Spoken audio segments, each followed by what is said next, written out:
जब भाग्य बुरा हो, तो क्या करें? यह एक बहुत ही महत्वपूर्ण प्रश्न है और इसका उत्तर भी बहुत ही व्यक्तिगत हो सकता है। एक कहानी के माध्यम से इसे समझाना सर्वोत्तम होगा। एक बार की बात है, एक गांव में एक बूढ़ी औरत रहती थी।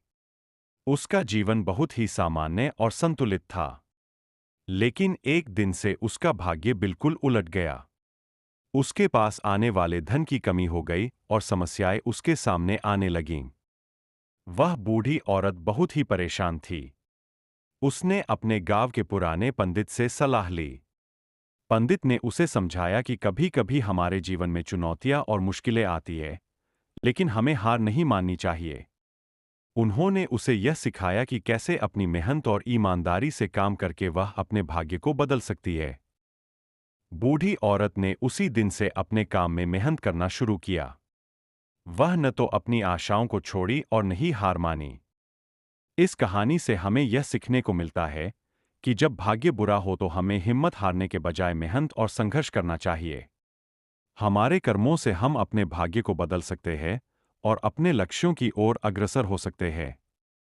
जीवन में समस्याएं क्यों आती है? यह एक बहुत ही महत्वपूर्ण और गहरा प्रश्न है।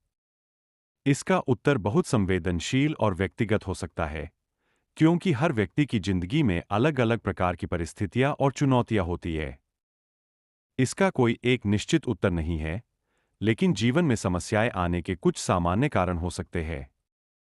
एक तरफ, समस्याएं हमें सीखने का मौका देती है और हमारे व्यक्तित्व को मजबूत करती है।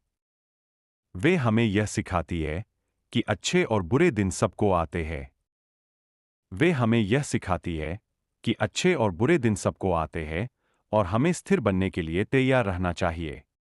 दूसरी ओर, समस्याएं हमारे जीवन में तनाव पैदा कर सकती है और हमें चुनौती देने का मौका देती है। ये चुनौतियां हमें मजबूत बनाने के लिए बनाई गई होती है और हमें यह बताती है कि हम कितने मजबूत और संघर्षशील हैं। जीवन में समस्याओं का सामना करना हर किसी की जिंदगी का हिस्सा है। इन समस्याओं से जूझकर ही हम अपने आप को और बेहतर बना सकते हैं और जीवन के असली मकसद को समझ सकते हैं।